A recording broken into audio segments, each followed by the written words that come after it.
veo que ya somos 124. Gracias.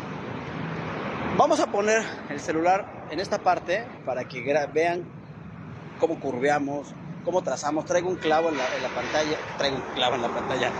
Traigo un clavo en la llanta. Entonces, pues vamos a ver. Les voy a mostrar un poco de estas motos de la estación que tenemos.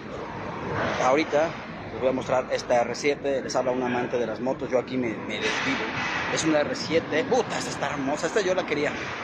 Yo tuve una Honda CBR 600. No pregunten por qué la vendí. Por idiota, por imbécil, por pendejo. Esta es una Kawasaki.